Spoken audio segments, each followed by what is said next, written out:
What's up YouTube? This is LDS Reliance. Today I'm going to do another Prepper Tool Series review on another tool that I picked up. This is a Husky 8-gallon air compressor. It is a oil lubricated compressor, and it's a really good value for the price that I paid. I picked this up for $99 on sale. It's 125 max PSI, and it does 4 cubic feet per minute at 90 PSI. So it can keep up with kind of middle range tools. It won't do your gravity feed paint spray gun or really aggressive grinding tools and things like that, but for all around purpose and for extreme value, this is hard to beat. So I'm going to show you how you put this thing together, and then we're going to go through a quick review and or show what it can do once it's put together. Okay, we've got this thing unboxed. Couple things to point out before we proceed. This does come with some oil, but this is only enough to get the thing full and to do the initial oil change. What you have to do when you first start this thing up, you're supposed to run it for 10 minutes with this initial oil and then immediately change the oil. And I've done this before, and it will come out with a little bit of metal shavings and some stuff like that. So you're definitely going to want to pick up some more oil when you buy this.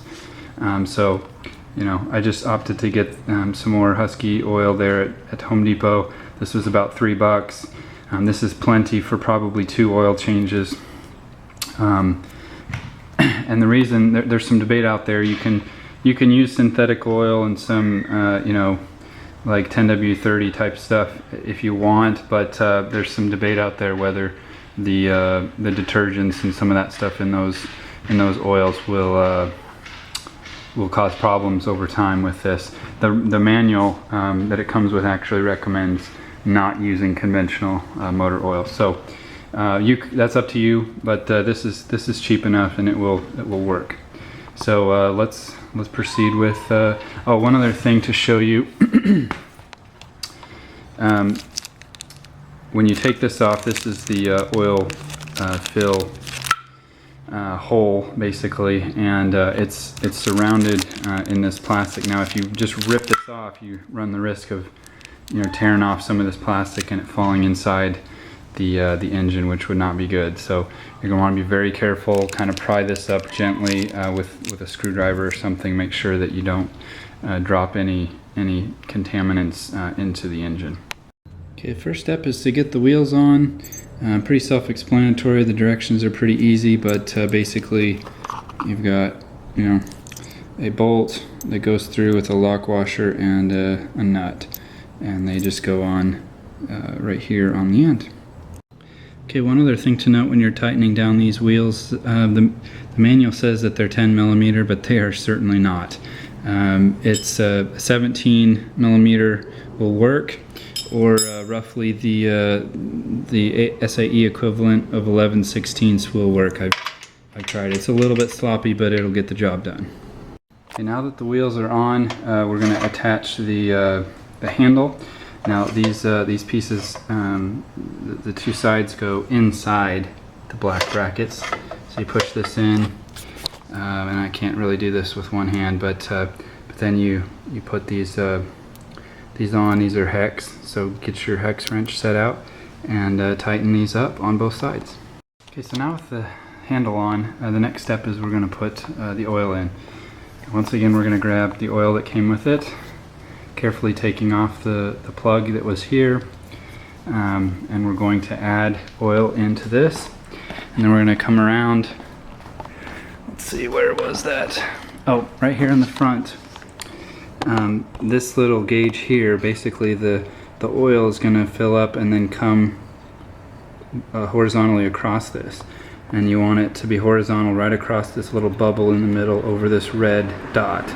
So you want it to be about halfway full on the front. That's when it's full. So we're going to add this oil in until it's halfway on that little gauge. Okay, now with the oil halfway full, we're going to put on the plug on top of here. Let's see if I can do this left-handed with one hand. Anyway, tighten that up, and then we're going to want to tighten up these bolts and fittings.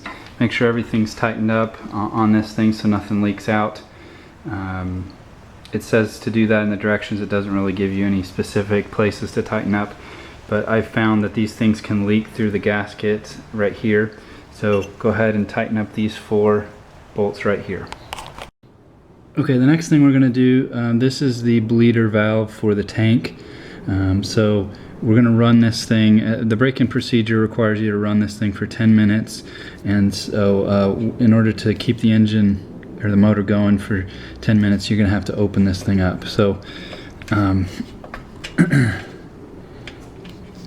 open it up so that the air bleeds out. The engine will continue running for 10 minutes, and then we will change the oil. Also make sure that the valve is open all the way so we can achieve max pressure. We want to go all the way up to 100, make this engine work. So go all the way clockwise on this thing. One thing I forgot to show you, because it doesn't say it in the directions, but you want to screw on the intake filter here. And there's a little hole there that you screw this in.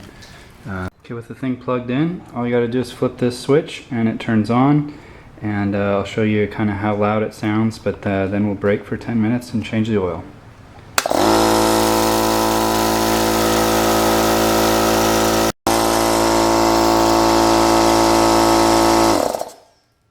Okay, you're probably going to want to let this thing sit for a little bit to cool down.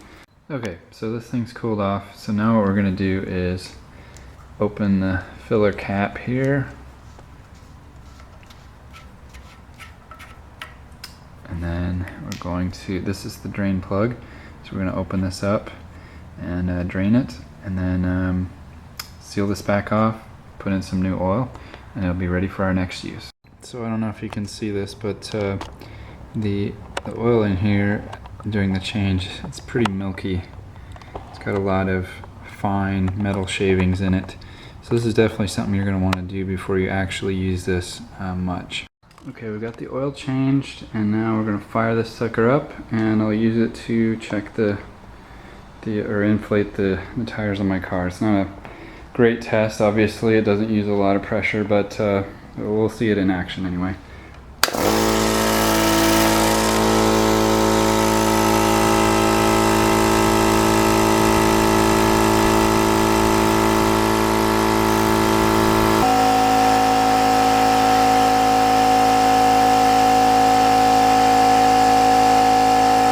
Okay, so I just skipped that boring part for you. Basically, an overview, this is a good value purchase. The specs may be a little misleading. This thing isn't going to get to 125 psi on the tank, even with the valve all the way open. I've used a tool on this that requires 4 cubic feet per minute, and it taxes it a little bit. So I would say the more realistic rating is somewhere around 3.6, 3.8 probably, but for most uses this is going to be amazing. It's great value.